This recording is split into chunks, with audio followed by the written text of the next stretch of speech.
I have a family here on earth. They are so good to me. This is the hope of every child expressed in the words of one of our hymns. We learn in the proclamation on the family that the family is central to the Creator's plan, and that husband and wife have a solemn responsibility to love and care for each other, and a sacred duty to rear their children in love and righteousness. The family is also Satan's primary target. He is waging war on the family. One of his schemes is the subtle and cunning way he has of sneaking behind enemy lines and entering our very homes and lives. He damages and often destroys families within the walls of their own homes. His strategy is to stir up anger between family members. Satan is the father of contention, and he stirreth up the hearts of men to contend with anger one with another. The verb stir sounds like a recipe for disaster. Put tempers on medium heat, stir in a few choice words, and bring to a boil. Continue stirring until thick, cool off, let feelings chill for several days.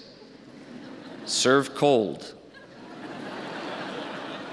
Lots of leftovers. A cunning part of his strategy is to dissociate anger from agency, making us believe that we are victims of an emotion that we cannot control. We hear, "I lost my temper." Losing one's temper is an interesting choice of words that has become a widely used idiom. To lose something implies not meaning to, accidental, involuntary, not responsible, careless perhaps, but not responsible. He made me mad.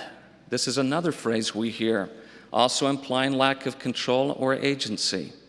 This is a myth that must be debunked. No one makes us mad. Others don't make us angry.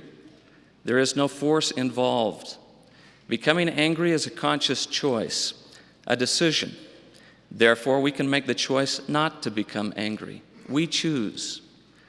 To those who say, "But I can't help myself," author William Wilbanks responds, "Nonsense."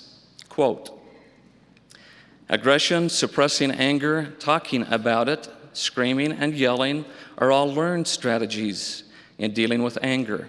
We choose the one that has proved effective for us in the past. Ever notice how seldom we lose control when frustrated by our boss, but how often we do when annoyed by friends or family?" Close quote. In his sophomore year, Wilbanks tried out for the high school basketball team and made it. On the first day of practice, his coach had him play one-on-one while the team observed. When he missed an easy shot, he became angry and stomped and whined. The coach walked over to him and said, "You pull a stunt like that again and you'll never play for my team." For the next 3 years, he never lost control again.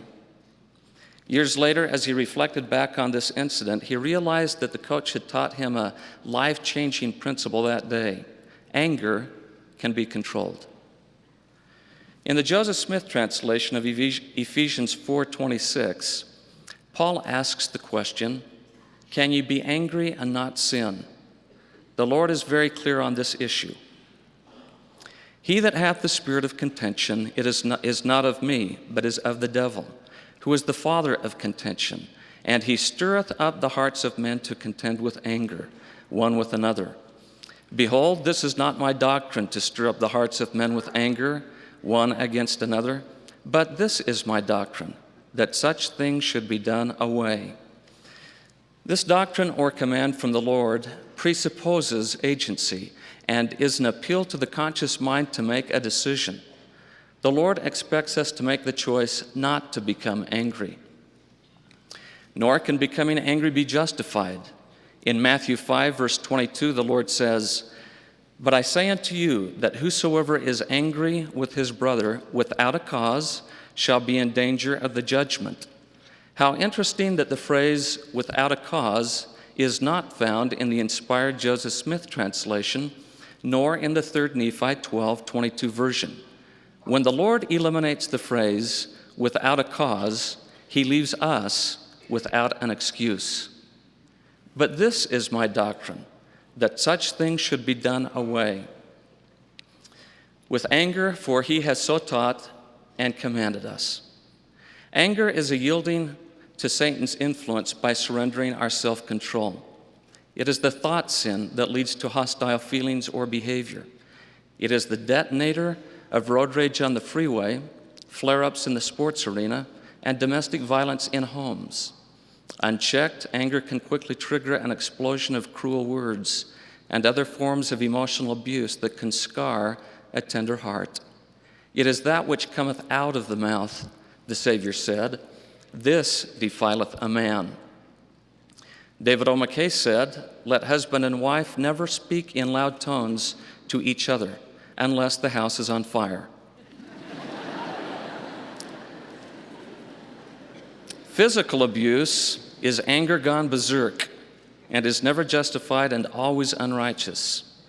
Anger is an uncivil attempt to make another feel guilty or a cruel way of trying to correct them. It is often mislabeled as discipline, but is almost always counterproductive. Therefore, the scriptural warning, husbands, love your wives, and be not bitter against them. And fathers, provoke not your children to anger, lest they be discouraged. Choice and accountability are inseparable principles.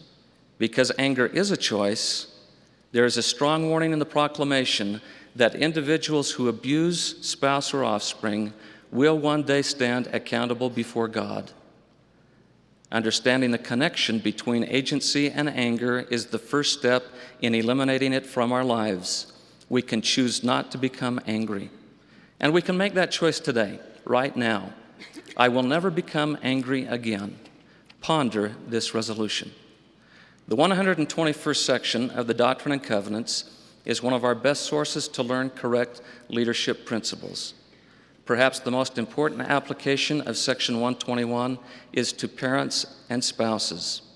We are to lead our families by persuasion, by long-suffering, gentleness, kindness, and meekness, and by love unfeigned.